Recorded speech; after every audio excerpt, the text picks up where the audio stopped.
শীতবস্ত্র বিতরণের পর এবার বিশ্বনাথের 2 শতাধিক ব্যাটারি চালিত অটোরিকশা চালকদের মধ্যে দলীয় প্রতীক রিকশা মার্কার ছবি সম্বলিত উন্নতমানের গেঞ্জি বিতরণ করা হয়েছে।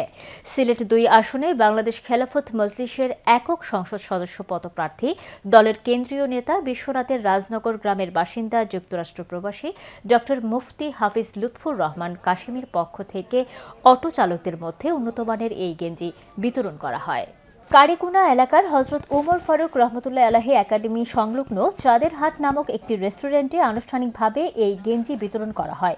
এর আগে ৩৬ রমজানপুর গ্রামের শতাধিক অসহায় মানুষের মধ্যে ড মুফতি হাজী লুৎফুর রহমান কাশিমের পক্ষ থেকে শীতবস্ত্র বিতরণ করা হয়। অটো চালকদের গেঞ্জি বিতরণী সভায় প্রধান অতিথির বক্তব্য রাখেন খেলাফত মজলিস সিলেট জেলা শাখার প্রশিক্ষণ সম্পাদক মাওলানা আব্দুল মতিন।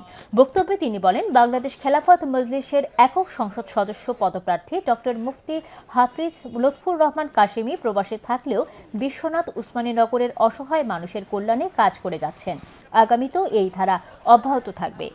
বাংলাদেশ খেলাফত মজলিস বিশ্বনাথ উপজেলা শাখার সভাপতি মাওলানা আশরাফুল হকের সভাপতিত্বে ও সাধারণ সম্পাদক মাওলানা শেখ আব্দুল বাসিতের পরিচালনায় অনুষ্ঠিত গেঞ্জি বিতরণী সভায় বিশেষ অতিথির বক্তব্য রাখেন খেলাফত মজলিস বিশ্বনাথ পৌর শাখার সাধারণ সম্পাদক হাফিজ হোসাইন আহমদ, যুব মজলিস সিলেট জেলা শাখার দায়িত্বশীল হাফিজ মাওলানা নুরুল আমিন জাকারিয়া ও বাংলাদেশ ছাত্র খেলাফত মজলিস নেতা নোমান আহমদ। সভা শেষে দেশি বিদেশি সকলের মঙ্গল কামনা করে বিশেষ মুনাজাত করা হয়। সুন্দর একটা আয়োজন যারা করেছেন, খেলাফত মজলিসের যারা রয়েছেন, যারা প্রার্থী রয়েছেন, যারা অনুষ্ঠানটি আয়োজন করেছে, সকলকে আমাদের পক্ষ থেকে, শ্রমিক ভাইদের পক্ষ থেকে আন্তরিক অভিনন্দন, ভালোবাসা।